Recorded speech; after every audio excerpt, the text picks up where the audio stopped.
آپ نے کہا کہ آپ کی ننگی تصاویر اپلوڈ کی گئی ہیں۔ کیا آپ وضاحت سے بیان کر سکتی ہیں کہ وہ برہنہ کیسے ہیں؟ میں نے جج صاحب سے پوچھا، کیا یہ مہذب سوال ہے؟ تو جج صاحب نے کہا کہ وکیل کا حق ہے کہ وہ سوال پوچھے۔ پھر میں نے بتایا کہ چہرہ میرا تھا لیکن جسم میرا نہیں تھا، اور اس پر برا اور چڈی پہنے ہوئے تصاویر لگائی گئی تھیں۔ اس پر وکیل نے کہا، جج صاحب، برا اور چڈی بھی تو کپڑوں میں شمار ہوتی ہیں، پھر یہ ننگی تصاویر تو نہ ہوئیں۔ اس خاتون نے غلط بیانی کی ہے۔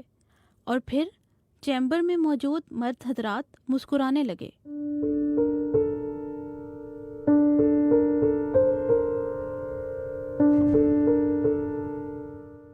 میں سن 2009 سے شہر کی مختلف یونیورسٹیوں اور انسٹیٹیوٹس میں وزٹنگ فیکلٹی کے طور پر کام کر رہی ہوں۔ میں نے شادی کے بعد بی اے اور ایم اے کیا اور نوکری کے ساتھ ساتھ اپنی پی ایچ ڈی بھی شروع کر دی۔ میرے لیے ضروری تھا کہ یونیورسٹی کے دیگر پروفیسرز کی طرح میرا بھی فیس بک پر ایک آفیشیل پیج ہو، کیونکہ آج کل طلباء و طالبات اپنا کورس لینے سے پہلے استاد کے آن لائن پیج بھی دیکھتے ہیں۔ یہ سن 2015 کی بات ہے۔ ایسا ہی ایک دن تھا جب مجھے ایک نجی یونیورسٹی کی جانب سے کہا گیا کہ میڈم، کیا آپ اپنا پیج دیکھتی ہیں؟ میں نے کہا جی ہاں، اور میں نے اپنا اکاؤنٹ چیک بھی کیا، اور وہاں ایسی کوئی بات نہیں تھی۔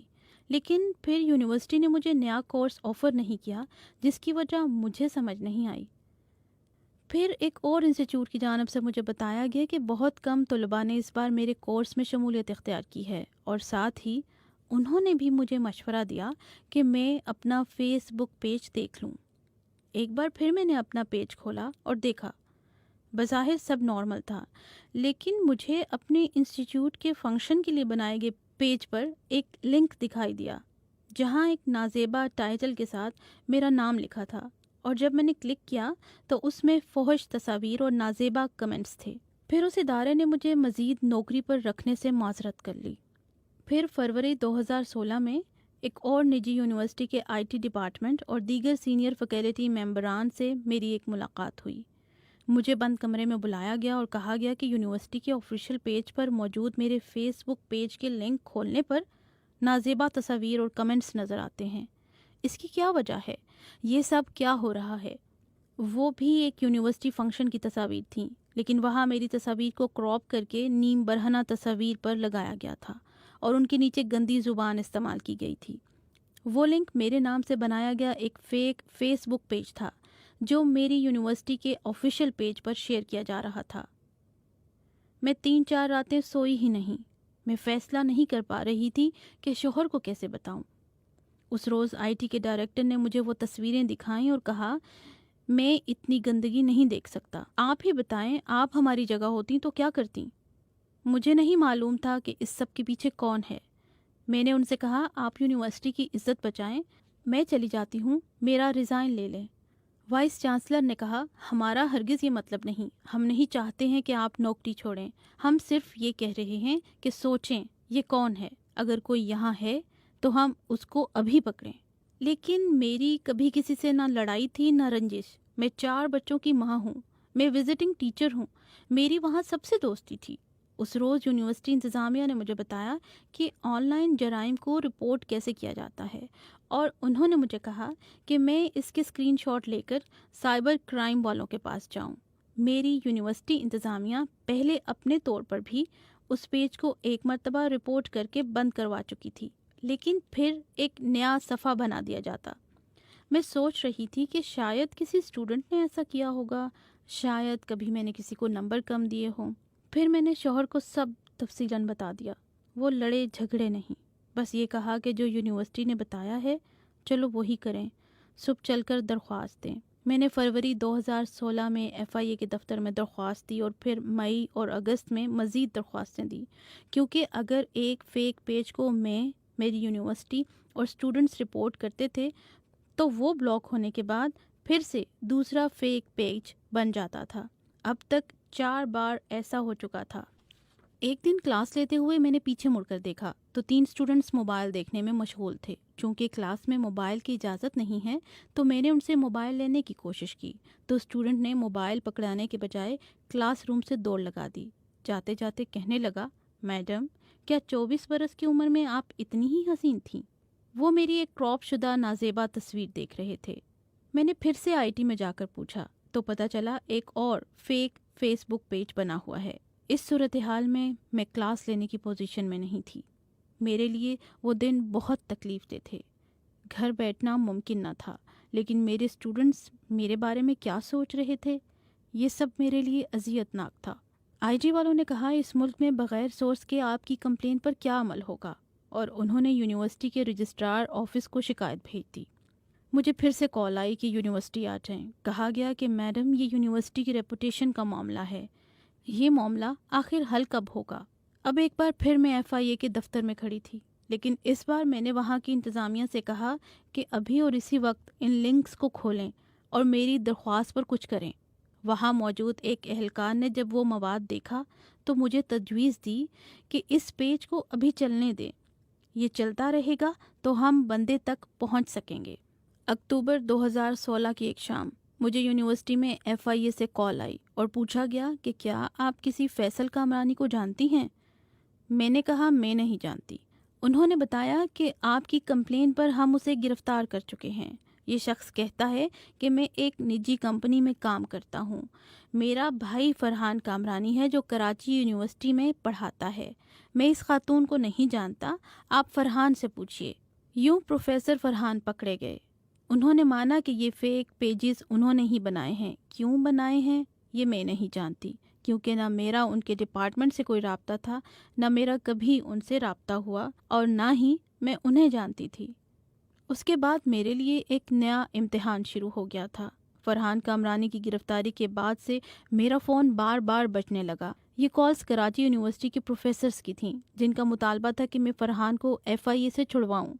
وہ کہنے لگے کہ تم تو ایسے کہہ رہی ہو جیسے اس نے تمہارا ریپ کر دیا ہے۔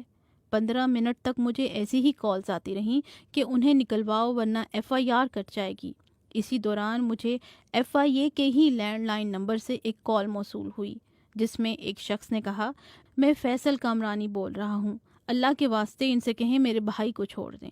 میں ایک شادی شدہ خاتون ہوں۔ مجھے اسی دن سے اپنے عزیز و اقارب اور خاندان کو فیس کرنا پڑا جس دن FIA نے کارروائی کی، اور یہ سب میرے لیے دوہری اذیت تھی۔ فرحان کامرانی کی گرفتاری کے بعد مجھے کراچی یونیورسٹی بلایا گیا۔ میرے اور پروفیسر فرحان کے ڈپارٹمنٹ کے سینئر اساتذہ وہاں موجود تھے۔ HODs اور میرے ڈپارٹمنٹ کے لوگوں نے مجھ سے کہا کہ کیس واپس لے لو۔ میں ان سب کو دیکھ رہی تھی جو برسوں سے مجھے جانتے تھے۔ میں ان میں سے چند کی اسٹوڈنٹ بھی رہی ہوں، یہیں سے میں نے ماسٹرز بھی کیا، اور میں حیران تھی کہ یہ سب جانتے ہوئے بھی مجھ سے یہ مطالبہ کیوں کر رہے ہیں۔ میں نے کہا یہ جو 200 اسکرین شاٹس اور 4 پروفائل ہیں، آپ یہ دیکھ لیں اور پھر فیصلہ کریں، اور میں کمرے سے باہر نکل گئی۔ واپس لوٹی تو HOD رو رہی تھیں۔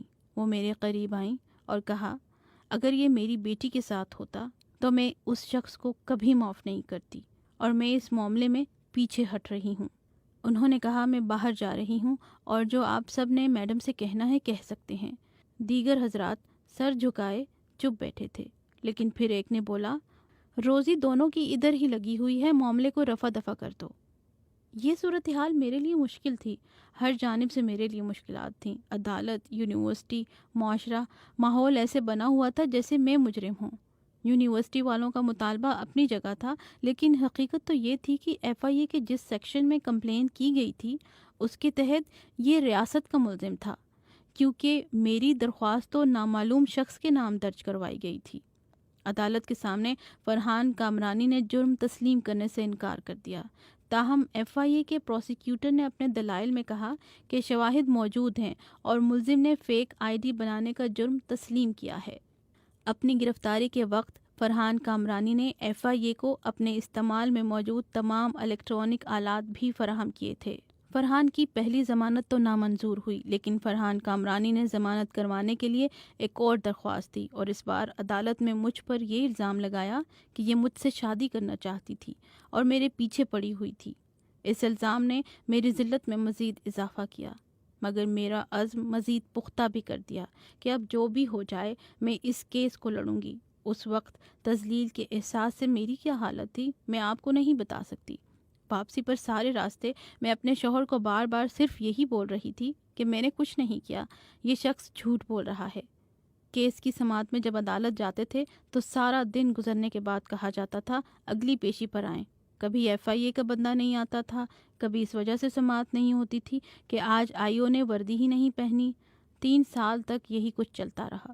میں نے FIA کی کیس میں عدم دلچسپی اور سستی دیکھتے ہوئے پرائیویٹ وکیل سے مدد حاصل کرنے کا سوچا، لیکن میرے پاس ان کی بھاری فیس ادا کرنے کے وسائل نہیں تھے۔ اس پورے عرصے میں ایک NGO کی جانب سے کیے گئے وکیل محدود وقت تک میرے مقدمے کی سماعت میں ساتھ رہے، لیکن FIA والوں نے ان کی جانب سے کچھ دستاویزات کے مطالبے پر کہا ہمیں یہ آپ کو دینے کی اجازت نہیں، آپ عدالت سے جا کر لیں۔ لیکن پھر ہائی کورٹ میں فرحان کامرانی کی ضمانت کی درخواست کی سماعت پر مجھے یہ خبر دی گئی کہ میرے کیس کی تو پولیس فائل ہی غائب ہے۔ تفتیشی افسر نے بتایا کہ ٹرائل کورٹ میں سماعت کے بعد فائل تو وہاں سے واپس ہی نہیں ملی۔ اتنی خواری تھی کہ دل کرتا تھا مر جاؤں، چھوڑ دوں سب کچھ، لیکن میرے اندر یہ امید تھی کہ شاید میری عزت پر جو بات کی گئی ہے میں اسے غلط ثابت کرنے میں کامیاب ہو جاؤں۔ میری نوکری، بچے، پڑھائی، گھر سب متاثر ہو رہا تھا۔ میرے شوہر مجھے عدالت میں چھوڑ کر بچوں کو اسکول سے لینے جاتے، پھر واپس آتے۔ ایسے ہی سالوں بیت گئے۔ میں تو وفاقی محتسب بھی گئی، لیکن مجھے کہا گیا کہ آپ کا کیس عدالت میں چل رہا ہے، آپ کا کیس ریاست کا کیس ہے، ہم اسے نہیں دیکھ سکتے۔ اب آخری مرحلہ FIA کے خلاف پٹیشن کا تھا، کیونکہ پولیس فائل کہاں تھی ہمیں کچھ پتہ نہیں چل رہا تھا، حتمی فیصلہ نہیں آ رہا تھا۔ پھر میری وکیل نے ہائی کورٹ میں ایک اور درخواست ڈالی کہ کیس کا فیصلہ کیوں نہیں آ رہا۔ پھر ہائی کورٹ کے حکم کے باوجود فیصلہ 2 ماہ میں نہیں آ سکا، اور یوں ایک اور سال بیت گیا۔ ایک بار پھر پٹیشن ہائی کورٹ میں ڈالی گئی، پھر سیزر میمو کے بارے میں کہا گیا کہ وہ بن رہا ہے، اور پھر وہ مرحلہ بھی گزر گیا۔ فرحان کامرانی نے عدالت میں کہا کہ میں ایک سائیکیٹرسٹ ہوں، میرے مریض گھر آتے ہیں اور اپنی ہسٹری بناتے ہیں۔ انہوں نے کہا میں نے اپنے گھر والوں سے کہہ رکھا ہے کہ اگر کوئی آئے تو اسے میرا لیپ ٹاپ استعمال کرنے کی اجازت دے دیں۔ کسی نے اس دوران بنائے ہوں گے ان کے فیک پیج، مجھے نہیں معلوم۔ اور پھر فیصلے کا دن آ گیا۔ مجھے انصاف کی توقع نہیں تھی، لیکن اس روز فیصلہ میرے حق میں آیا۔ کمرہ عدالت میں جب جج صاحب فیصلہ سنا رہے تھے تو میں کچھ بھی نہیں سن پا رہی تھی، میری آنکھیں بند تھیں اور میں بس خدا سے اپنی عزت کی دعا کر رہی تھی۔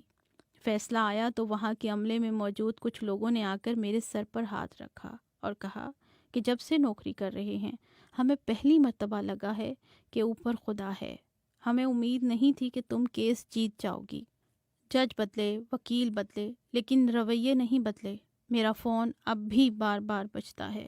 مجھے اس انصاف کے حصول کے لیے ایک لمبی اذیت سے گزرنا پڑا۔ انصاف ملنے کے بعد اب بھی میں خوف زدہ ہوں کہ میرے بچوں کو کوئی نقصان نہ پہنچائے۔ اللہ میرے شوہر کو اس کا اجر دے، جنہوں نے ہر پل میرا ساتھ دیا۔ میرے شوہر نے کہا مجھے تم پر کوئی شک نہیں تھا، بس میں یہ چاہتا تھا کہ اس کیس کو دیکھ کر اب کسی کی ہمت نہ ہو کہ کسی خاتون کسی بیٹی کے ساتھ ایسا کرے۔